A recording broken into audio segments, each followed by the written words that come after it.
رب اشرح لي صدري ويسر لي أمري واحلل عقدة من لساني يفقهوا قولي۔ اللہ تعالیٰ کی بے پایہ حمد و ثنا، اس کی تعریف، تقدیس، تحمید، تمجید اور اس کی توحید کا اقرار اور اس کی نعمتوں کا اظہار۔ درود و سلام اور رحمت عالم نبی مکرم، رسول معظم، شاہ محمد الرسول اللہ صلی اللہ علیہ وسلم کی ذات پر اور اللہ کی رحمت نازل ہوں صحابہ کرام پر، تابعین، ائمہ دین، فقہاء کرام، مجاہدین اسلام اور اولیاء اعظام پر۔ نبی کریم صلی اللہ علیہ وسلم کی بعثت اور آپ کی رسالت جہاں بھر کے لوگوں کے لیے، پوری انسانیت کے لیے، جنوں کے لیے، بلکہ جانوروں کے لیے بھی اور حیوانات کے لیے بھی، اور ایک ایک چیز کے لیے آپ کو رحمت بنا کے بھیجا گیا۔ نبی کریم صلی اللہ علیہ وسلم کی ولادت بسعادت کی خوشی ہر ایک مسلمان کو یقیناً بہت زیادہ ہے۔ نبی کریم صلی اللہ علیہ وسلم کی ولادت کی خوشی، جو بھی نبی کریم صلی اللہ علیہ وسلم پر ایمان لانے والا ہے اس کو بے پایہ خوشی کہ آپ سے اللہ تعالیٰ نے اس جہاں کو منور کیا، ہدایت سے آشکار کیا، بلکہ اللہ تعالیٰ نے اپنی پہچان بھی اپنے حبیب صلی اللہ علیہ وسلم کے ذریعے سے کرائی۔ یعنی اللہ کون ہے، اللہ کن صفات کا مالک ہے، تو یہ سب کچھ بتانے والی ذات وہ محمد الرسول اللہ صلی اللہ علیہ وسلم کی ذات۔ تو یہ جہان پر اتنی بڑی خوشی ہے، وہ ایک شاعر کہتا ہے نا کہ بدلا ہوا تھا رنگ گلوں کا تیرے بغیر، ایک خاک سی اڑی ہوئی سارے چمن میں تھی۔ نبی کریم صلی اللہ علیہ وسلم کی بعثت سے قبل انسانیت بہت نچلے درجے میں جا چکی تھی، اپنی پہچان نہیں تھی، نہ کسی رشتے کی پہچان تھی، نہ کسی قانون اور ضابطے کا پاس اور لحاظ تھا، نہ کوئی آسمانی اقدار اور تعلیمات کسی پہ اثر انداز تھی۔ ایسے عالم کے اندر محمد الرسول اللہ صلی اللہ علیہ وسلم کی بعثت۔ آپ اس چیز پہ تحقیق کر لیجئے، میں دعوت عام دیتا ہوں کہ نبی کریم صلی اللہ علیہ وسلم کی ولادت بسعادت کا ذکر اللہ تعالیٰ نے قرآن مجید کے اندر نہیں فرمایا۔ جہاں بھی ذکر فرمایا نبی کریم صلی اللہ علیہ وسلم کی رسالت کا، بعثت کا، آپ کے نبی ہونے کا، آپ کے رسول ہونے کا تذکرہ فرمایا ہے۔ اس میں راز کیا ہے کہ نبی کریم صلی اللہ علیہ وسلم کی ولادت وہ ہے نبی کریم صلی اللہ علیہ وسلم کی ذات سے متعلق۔ اس کو دیکھیے، نبی کریم صلی اللہ علیہ وسلم کی ولادت کو تو غیر مسلم بھی مانتے تھے نا، ان کو پتہ تھا کہ جناب عبداللہ کے گھر ایک فرزند پیدا ہوا ہے، ان کو پتہ تھا۔ اور آپ جانتے ہیں کہ ابو لہب نے اپنے بھتیجے کی ولادت، کیونکہ نبی کریم صلی اللہ علیہ وسلم کے والد گرامی آپ کی ولادت بسعادت سے پہلے اس دنیا سے رخصت ہو چکے تھے، آپ حالت یتیمی میں اس دنیا میں جلوہ گر ہوئے، تو اس وقت ابو لہب جو نبی کریم صلی اللہ علیہ وسلم کا چچا تھا، تو اس نے لونڈی کو اس خوشی میں رہا کر دیا، آزاد کر دیا۔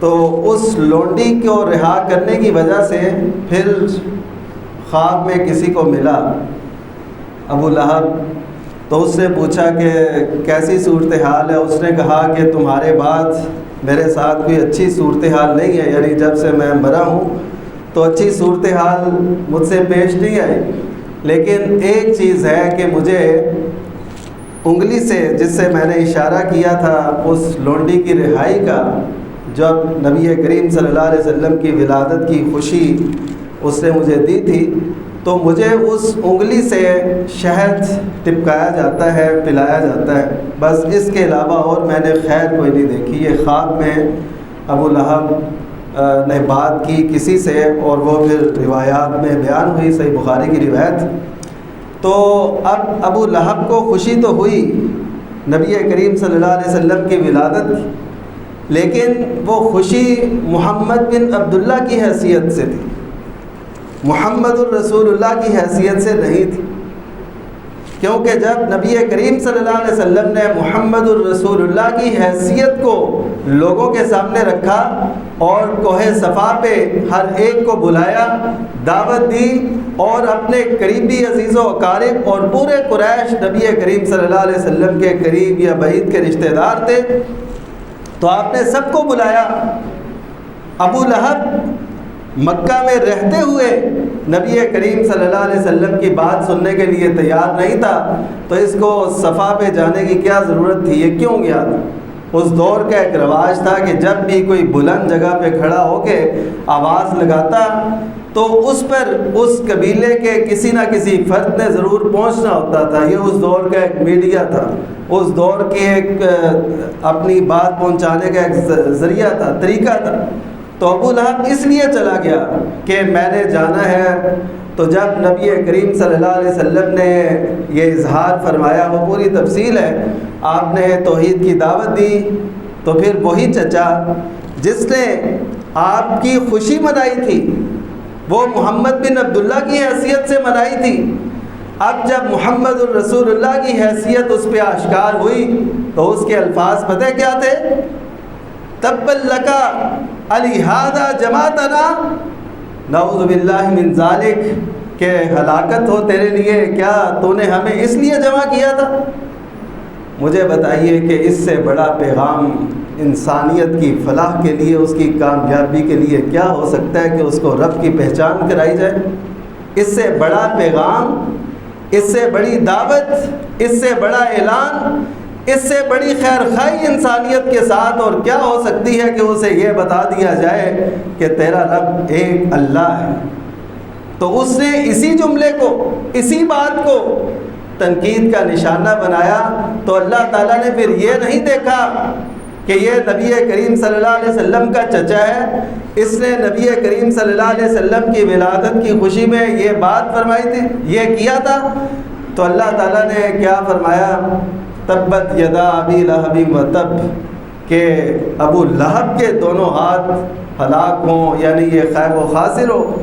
اور پھر وہ پوری صورت، تو پتہ یہ چلا کہ نبی کریم صلی اللہ علیہ وسلم کی ولادت باسعادت اس کائنات پر اللہ تعالیٰ کے عظیم احسانات میں سے ہے، لیکن اس سے بڑھ کر یہ احسان ہے کہ آپ کو نبی بنایا، آپ کو رسالت کا تاج آپ کے سر پہ رکھا، تو یہ بہت بڑا ایک اعزاز ہے۔ توجہ ہماری ولادت کے ساتھ ساتھ اس پیغام پر بھی ہونی چاہیے جو نبی کریم صلی اللہ علیہ وسلم لے کے آئے۔ اگر ہم اس پیغام کو نہیں جانتے، اس رسالت کو نہیں پہچانتے، اس مقام کو نہیں پہچانتے جس کا ذکر اللہ تعالیٰ نے قرآن کے صفحے صفحے پر فرمایا ہے، نبی کریم صلی اللہ علیہ وسلم کی اس حیثیت کو نہیں جانتے جس کا تذکرہ خود کائنات کے امام اور قرآن مجید کے اندر کیا گیا، تو اس کا مطلب ہے کہ پھر وہ ہماری جو محبت ہے وہ اللہ تعالیٰ کے ہاں اہمیت نہیں رکھتی، کیونکہ اللہ تعالیٰ نے تو ضابطے مقرر فرما دیے کہ محبت کے یہ معیار۔ تو اس وجہ سے سب سے زیادہ اہم بات نبی کریم صلی اللہ علیہ وسلم کا وہ پیغام ہے جو آپ لے کے آئے۔ سیدنا عمرو بن افسہ وہ مدینہ کے قریب کے رہائشی تھے، تو ان لوگوں میں سے تھے جن کو اللہ تعالیٰ نے ان کی فطرت سلیمہ کی وجہ سے توحید سے آشنا کیا ہوا تھا، ابھی تک نبی کریم صلی اللہ علیہ وسلم کی دعوت نہیں پھیلی تھی۔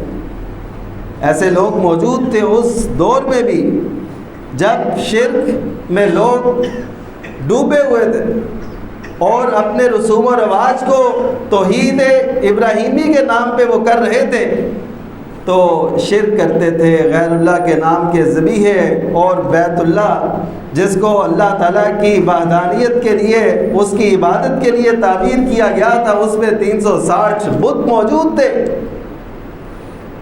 تو اس دور کے اندر بھی ایسے کچھ افراد موجود تھے، جیسے زید بن عمرو بن نفیل، جو سیدنا سعید بن زید جو اشرف مبشرہ میں سے ان کے والد تھے، اسی طرح عثمان بن حویرث نام کے ایک شخص تھے، اسی طرح عمرو بن ابسہ رضی اللہ تعالیٰ عنہ تھے، اسی طرح برقہ بن نوفل تھے۔ تو ایسی کئی شخصیات تھیں، ان میں ایک عمرو بن ابسہ رضی اللہ تعالیٰ عنہ تھے۔ وہ کہتے ہیں کہ میں جاہلیت میں بھی، یعنی اسلام سے قبل بھی، یہ دیکھتا لوگوں کو جو جھکتے ہیں غیروں پر، تو میں انہیں پسند نہیں کرتا تھا کہ یہ کیسے ہو سکتا ہے، یہ بتوں کے سامنے جھکنا، وہ شرک کو پسند نہیں کرتے تھے۔ پھر کہتے ہیں کہ میں نے مکہ میں یہ ایک شخصیت کی یہ پکار سنی، آواز سنی کہ ایسی دعوت دیتے ہیں کہ اللہ کے سوا کوئی معبود نہیں ہے۔ تو میں گیا، میں نے عرض کی نبی کریم صلی اللہ علیہ وسلم کی خدمت میں پہنچ کے کہ آپ کیا ہیں؟ ما انت؟ تو نبی کریم صلی اللہ علیہ وسلم نے فرمایا کہ میں نبی ہوں۔ اب دیکھیے کہ کیسے اللہ تعالیٰ جس کو توحید کی، اسلام کی دولت سے آشنا کرنا ہوتا ہے، سوال کیسے ہوتے ہیں۔ تو انہوں نے کہا کہ نبی کون ہوتا ہے، یعنی ان کو یہ پتہ نہیں تھا کہ نبی، نبوت یہ کیا چیز ہے۔ تو انہوں نے یہ سوال کیا کہ نبی کون ہوتا ہے۔ نبی کریم صلی اللہ علیہ وسلم نے فرمایا کہ ارسلنی اللہ، کہ اللہ تعالیٰ نے مجھے مبعوث فرمایا ہے، میرے سر پہ رسالت اور یہ ذمہ داری میرے سر پہ سجائی ہے، یہ تاج میرے سر پہ رکھا ہے۔ وہ عرض کرنے لگے کہ آپ کو کیا دے کے بھیجا ہے، یعنی آپ کا پیغام کیا ہے۔ یہی آج عمرو بن ابسہ رضی اللہ تعالیٰ عنہ کے اس سوال سے ہم نے یہ سوال اخذ کرنا ہے، اپنے ذہنوں میں بٹھانا ہے کہ وہ پیغام کیا ہے جو نبی کریم صلی اللہ علیہ وسلم کو دے کے بھیجا گیا۔ وہ پیغام نبی کریم صلی اللہ علیہ وسلم نے خود فرمایا کہ ارسلنی بصلۃ الارحام، کہ اللہ تعالیٰ نے مجھے رشتہ داریاں جوڑنے کے لیے بھیجا ہے۔ حالانکہ آپ جانتے ہیں کہ نبی کریم صلی اللہ علیہ وسلم نے جب دعوت کا آغاز کیا تو لوگ تو روٹ گئے، ٹوٹ گئے، ایک دوسرے سے جدا ہو گئے، والد بیٹے کے، بیٹا والد کے، بیوی خامند کے، خامند بیوی کے، وہ ایک دوسرے سے دور ہوتے رہے۔ لیکن یہ صلہ رحمی وہ ہوتی ہے جو دین کی بنیاد پہ قائم ہوتی ہے اور دین کی بنیاد پہ وہ ٹوٹتی ہے۔ تو یہ صلہ رحمی کا صحیح مفہوم ہے جو شریعت میں بیان کیا گیا۔ خیر، آپ نے فرمایا مجھے صلہ رحمی کرنے کے لیے بھیجا گیا، وَكَسْرِ الْأَوْثَانِ، اور ایسی کوئی بھی چیز جس کی اللہ کے سوا پرستش کی جاتی ہے، یہ وثن کی جمع ہے اوثان۔ تو اللہ تعالیٰ نے مجھے بھیجا ہے کہ میں ان کو توڑوں، ان کو توڑوں، ان کو پاش پاش کروں۔ یہ نبی کریم صلی اللہ علیہ وسلم نے اپنے اس دعوتی ایجنڈے کا اظہار اس وقت فرمایا جب ابھی ایسے کوئی اثرات نظر نہیں آ رہے تھے کہ ایسا بھی ہوگا۔ کیا یہ حرم میں رکھے ہوئے بت ٹوٹیں گے؟ کیا لات، منات، عزا وہ ٹوٹیں گے؟ ایسا تصور بھی اس دور میں نہیں کیا جا سکتا تھا۔ وہ تو یہ بات سننے کے لیے تیار نہیں تھے کہ کوئی ان کے ان بتوں کے بارے میں کوئی بات بھی کرے۔ وہ تو نبی کریم صلی اللہ علیہ وسلم سے یا آپ کے حوالے سے، آپ کے چچا سے بات کرتے تھے کہ ٹھیک ہے اپنی دعوت دیتے رہیں لیکن ہمارے بتوں کو برا نہ کہیں۔ تو نبی کریم صلی اللہ علیہ وسلم نے فرمایا کہ یہ جو سورج تم دیکھ رہے ہو، اس کی شعاع بھی اگر نیچے لائی جائے تو پھر بھی میں اس دعوت سے نہیں رکوں گا جسے میری ذمہ داری لگائی گئی۔ تو نبی کریم صلی اللہ علیہ وسلم نے اس وقت یہ فرمایا کہ مجھے یہ وثن کو توڑنے کے لیے بھیجا گیا ہے۔ تیسری بات جو آپ نے ارشاد فرمائی وہ یہ تھی وَإِن يُوَحَّدَ اللَّهُ لَا يُشْرَكُ بِهِ شَيْءٌ، کہ اللہ تعالیٰ کی توحید کا اظہار کیا جائے اور اس کے ساتھ کسی کو شریک نہ ٹھہرایا جائے۔ یہ ہے نبی کریم صلی اللہ علیہ وسلم کی بعثت کا سب سے اہم ترین مقصد، اور صرف آپ ہی کا نہیں، آپ سے پہلے جتنے رسول اور نبی اللہ تعالیٰ نے مبعوث فرمائے سب کی دعوت کا بنیادی نقطہ یہی تھا کہ اللہ تعالیٰ کی توحید کا اقرار، اور اس کے ساتھ کسی بھی چیز، کسی بھی ہستی، کسی بھی شخصیت، کسی بھی نظام کو اس کے ساتھ شریک نہ ٹھہرایا جائے۔ یہ تمام انبیاء کی دعوت کا مرکزی نقطہ ہے۔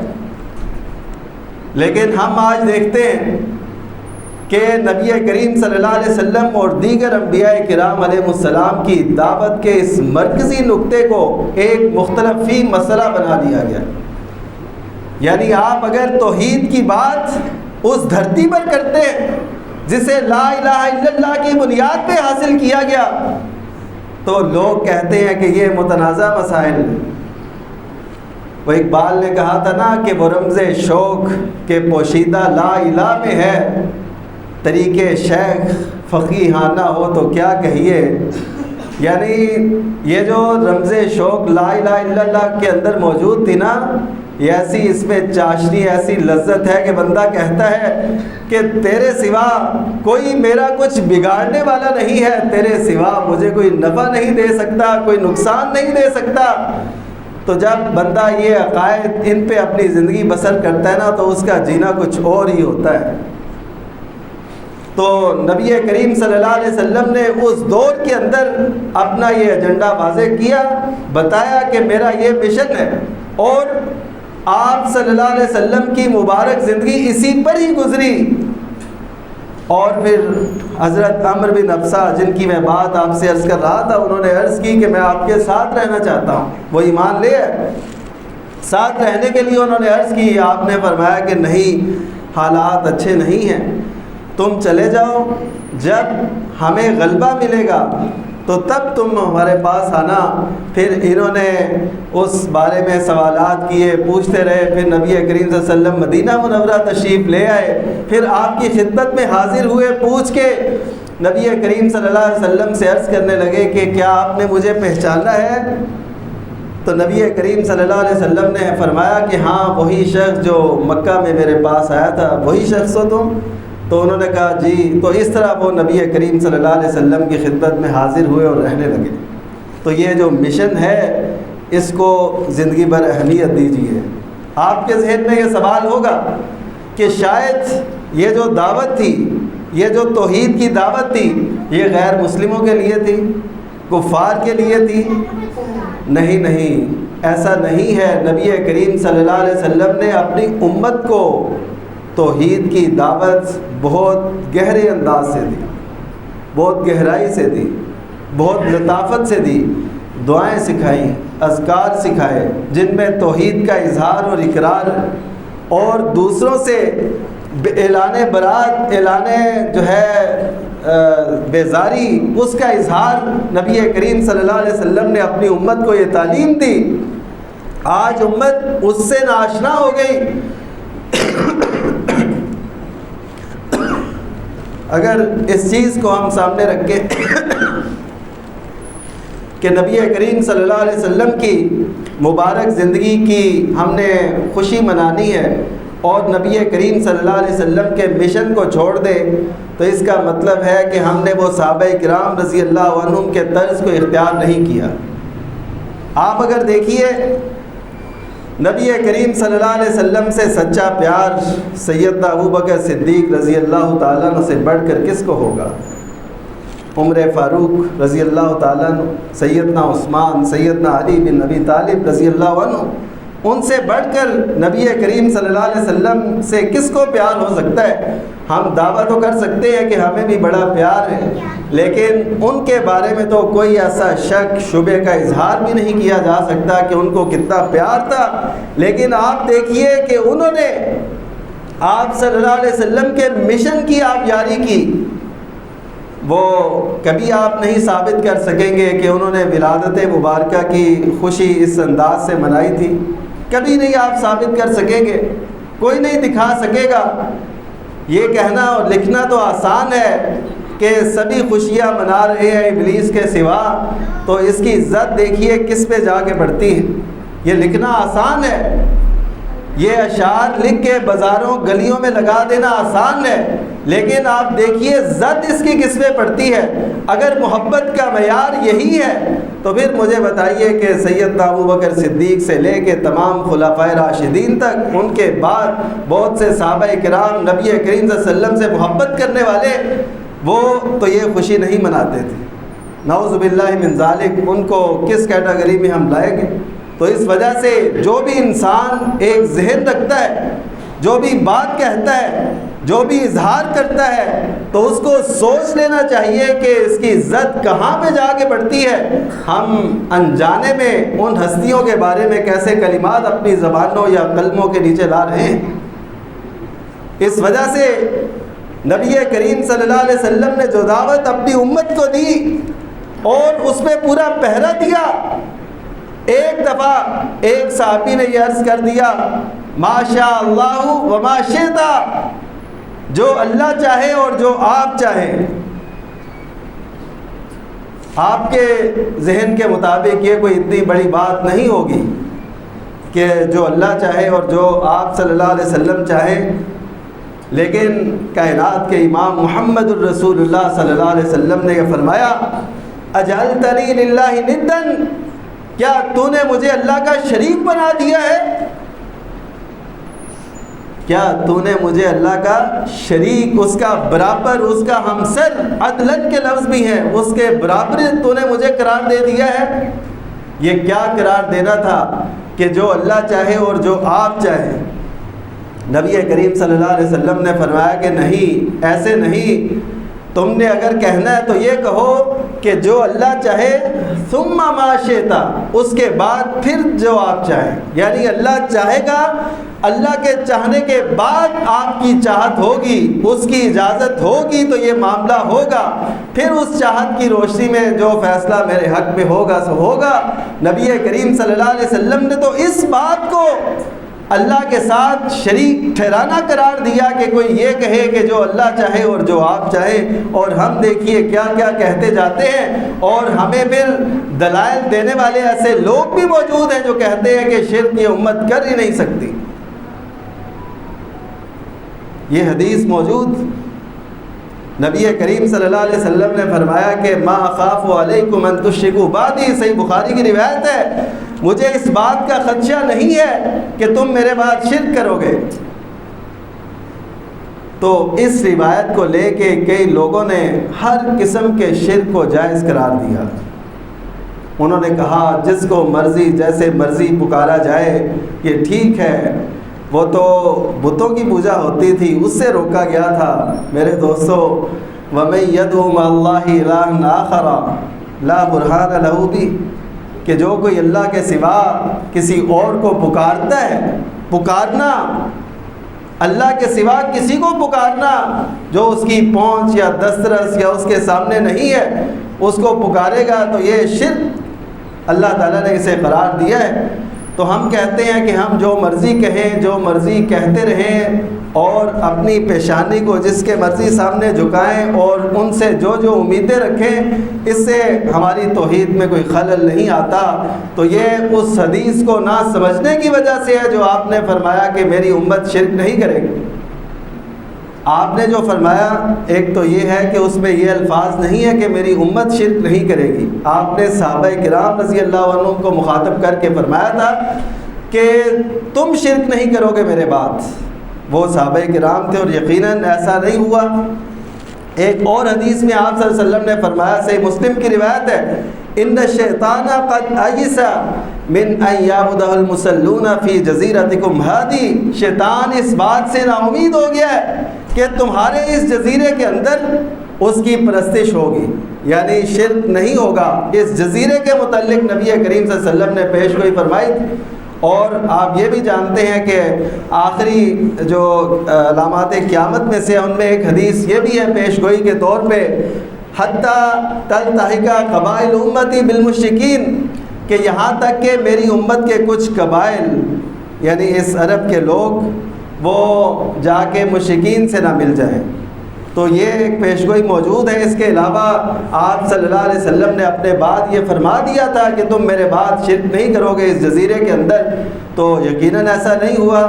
اب اس حدیث کو لے کے ہر ایک کے اوپر اپلائی کرتے چلے جانا، یہ دین کے اندر کم فہمی ہے، یہ دین کے اندر اپنے ان اعتقادات کو داخل کرنا ہے جس سے اللہ اور اس کے رسول نے روکا ہے۔ آپ مجھے بتائیے، معراج کے موقع پہ نبی کریم صلی اللہ علیہ وسلم کو 3 تحفے عطا کیے گئے۔ اگر آپ میں سے کوئی بتائے گا تو مجھے خوشی ہوگی۔ یہ سمجھیے یہ بھی نبی کریم صلی اللہ علیہ وسلم کا انداز تخاطب تھا۔ آپ مجمع عام کے اندر ایسے سوال بھی کیا کرتے تھے۔ جو 3 تحفے معراج کے موقع پہ دیے گئے، آپ کی مبارک زندگی کا اہم ترین سفر وہ کیا کیا تھے؟ بتائیے ذرا، کوئی بتائے۔ جی، نماز اور 3 آیات سورہ بقرہ کی آخری آیات، اور تیسرا، وہ تیسری چیز ہی میں آپ کو بتانا چاہتا ہوں۔ صحیح مسلم کی روایت، یہ میرے سوال کرنے کا مقصد بھی یہی ہے کہ آپ کے ذہن میں وہ پیوست ہو جائے، کبھی نکل نہ سکے۔ وہ کیا ہے؟ وَغَفْرُ لِمَن لَّمْ يُشْرِكْ بِاللَّهِ مِنْ أُمَّتِي الْمُقِّمَاتِ، کہ میری امت میں سے جو شرک نہیں کرے گا اس کے بڑے بڑے گناہوں کو بھی اللہ تعالیٰ معاف فرما دے۔ اس سے کیا سمجھے آپ؟ یہ معراج کا موقع ہے، معراج کا تحفہ ہے۔ لوگ معراج کا تذکرہ کرتے ہیں، ہم یہی لوگوں کو کہتے ہیں کہ نبی کریم صلی اللہ علیہ وسلم کے جو معجزات ہیں، آپ کی جو شان ہے، آپ کی جو صفات ہے، آپ کے جو اوصاف ہے، وہ تو دنیا مانتی ہے، وہ جانتی ہے۔ دراصل نبی کریم صلی اللہ علیہ وسلم جو تحفے لے کے آئے، جو تعلیمات لے کے آئے، جو پیغامات لے کے آئے، ان کو اپنانا اور ان کو حرز جان بنانا، یہ ایک مسلمان کی شان ہے، اور اسی بنیاد پر نبی کریم صلی اللہ علیہ وسلم کی محبت نفع دے سکتی۔ تو یہ جو آپ نے فرمایا کہ میری امت میں سے جو شرک نہیں کرے گا اس کے بڑے بڑے گناہوں کو معاف کر دیا جائے گا، صحیح مسلم کی روایت ہے، تو اس سے یہ پتہ نہیں چلتا کہ میری امت میں شرک ہوگا؟ بالکل واضح پتہ چلتا ہے کہ میری امت کے افراد شرک کریں گے۔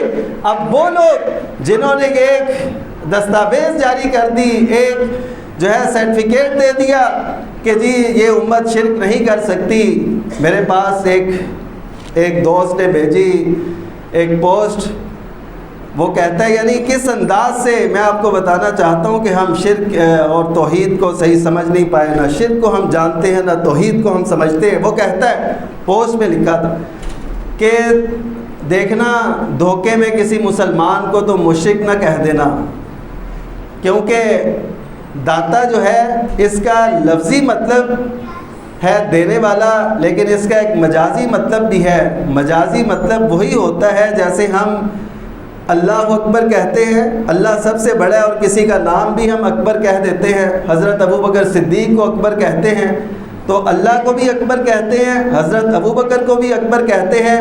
تو یہ نہ ہو تم بھی کسی وجہ سے کوئی اگر داتا کہہ رہا ہے تم اس کو بھی مشرک کہنا شروع کر دو۔ اسی طرح اعظم اللہ تعالیٰ ہے، فاروق اعظم بھی ہیں، تو یہ نہ ہو تم کسی کے بعد میں آ کے کسی مسلمان کو مشرک، یعنی اس پوری پوسٹ کا مقصد یہ تھا۔ آپ کو بھی یہ بتاتا چلوں کہ جب یہ اس میں تفضیل کے صیغے ہیں، جسے نا عربی کے اندر سپرلیٹیو ڈگری کہتے ہیں، یعنی گرامر کی روح سے، تو اس کا مطلب یہ ہوتا ہے کہ نسبتاً وہ بڑا ہے۔ یعنی ہم اگر کسی شخص کا نام اکبر رکھتے ہیں، اعظم رکھتے ہیں، تو اس کا مطلب یہ ہوتا ہے کہ یہ نسبتاً اپنے بہن بھائیوں سے یہ بڑا ہے، یعنی یہ اس کا معنی ہوتا ہے۔ اس کو یہ نہیں قرار دیا جاتا کہ یہ پوری کائنات سے بڑا ہے۔ جب اللہ اکبر کہیں گے تو اس کا معنی یہ ہوگا کہ کائنات اور اس کی ہر چیز سے سب سے بڑی ذات ہے تو وہ ایک اللہ کی ذات۔ جب ہم لوگوں کا نام اکبر، اعظم یا ایسے کوئی بھی اس میں تفضیل کے صیغے رکھیں گے تو کبھی بھی یہ مراد ہماری نہیں ہوگی کہ یہ سب سے بڑا ہے اور پوری کائنات سے بڑا ہے۔ مراد یہ ہوگا اپنے بہن بھائیوں سے بڑا ہے، کزنوں سے بڑا ہے، کچھ بھی ایسا مفہوم لے سکتے ہیں۔ لیکن جب داتا کہیں گے، مجھے بتائیے کہ اس داتا کے لفظ کے اندر کون سی مجازی صفت ہے جو باقی لوگوں میں نہیں ہے؟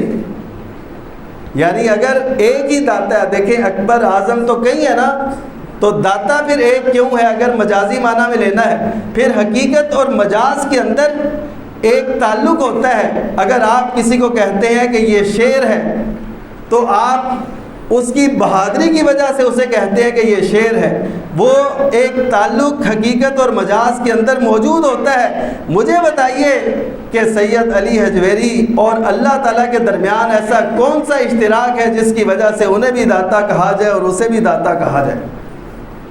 کون سی حقیقت اور مجاز؟ تو اس طرح کے باتیں کہہ کے ایسے ٹوٹے پھوٹے دلائل پیش کر کے لوگوں کو شرک پہ لگائے رکھنا یہ ایک بہت بڑا جرم ہے۔ تو نبی کریم صلی اللہ علیہ وسلم نے اپنی جو امت کو دعوت دی اس میں سب سے بنیادی جو دعوت کا نقطہ ہے وہ ہے لا الہ الا اللہ، کہ اللہ کے سوا کوئی معبود نہیں ہے۔ اور نبی کریم صلی اللہ علیہ وسلم نے امت مسلمہ کو، یعنی جو ہم ہیں، ہم سے جو بڑے تھے، جو امت مسلمہ کے لوگ ہیں، ان سب کو یہی دعوت دی کہ سب نے توحید کا حامل بننا ہے۔ اور آپ نے اس حوالے سے لوگوں کو بہت درس دیے۔ ایک حدیث میں آپ نے فرمایا من مات ولم یجعل اللہ ندًا، جو شخص فوت ہوا اور اس نے اللہ تعالیٰ کے ساتھ کسی کو شریک ٹھہرایا، جو شخص فوت ہوا اور اس نے اللہ کے ساتھ کسی کو شریک ٹھہرایا، ادخلہ اللہ النار، تو اللہ تعالیٰ اسے جہنم میں داخل کرے گا۔ یہ کیوں فرمایا؟ اسی لیے تاکہ امت محتاط رہے، یہ نہ ہو کسی کو اللہ کے ساتھ شریک قرار دے۔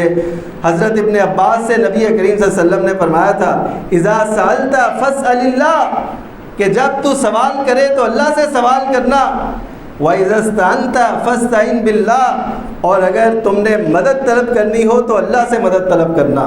یہ نبی کریم صلی اللہ علیہ وسلم کسی کافر کو تو نہیں سمجھا رہے تھے، یہ حضرت ابن عباس رضی اللہ تعالیٰ عنہ جو مسلمان تھے، اور حضرت ابن عباس ہیں، ایک نام ہے ان کا علم اور فقہ کے اندر، ان کو نبی کریم صلی اللہ علیہ وسلم یہ فرما رہے تھے۔ پتہ یہ چلا کہ نبی کریم صلی اللہ علیہ وسلم نے امت کو بحیثیت امت اس چیز سے پورا متنبع کیا کہ کوئی بھی شرک کی کسی بھی صورت میں گرفتار نہ ہو، جب اللہ کے سامنے پیش ہو تو وہ اللہ کی توحید کا حامل ہو، قائل ہو، اور اللہ کے ساتھ کسی کو بھی شریک ٹھہرانے والا نہ ہو۔ یہ نبی کریم صلی اللہ علیہ وسلم کی بعثت کا سب سے اہم ترین مقصد ہے۔ اور آج امت ہر چیز میں بہت آگے نکلتی چلی جا رہی ہے، لیکن اس توحید کو پیچھے سے پیچھے کرتی چلی جا رہی ہے۔ ایسے نجات نہیں مل سکتی، ایسے کامیابی نہ دنیا کی مل سکتی ہے نہ آخرت کی مل سکتی ہے۔ اللہ تعالی ہمیں توحید پہ قائم دائم رکھے، اسی کا حامل رکھے، اسی پہ ہمیں پابند رکھے، اپنی نسلوں کو بھی اسی پہ وصیت کر کے ہم اس دنیا سے رخصت ہوں کہ اللہ کے سوا کسی کی پرستش نہیں کرنی۔ اللہ تعالی ہم سے راضی ہو جائے۔ وآخر دعوانا الحمد للہ رب العالمین۔ اشرح لي صدري ويسر لي أمري واحلل عقدة من لساني يفقه قولي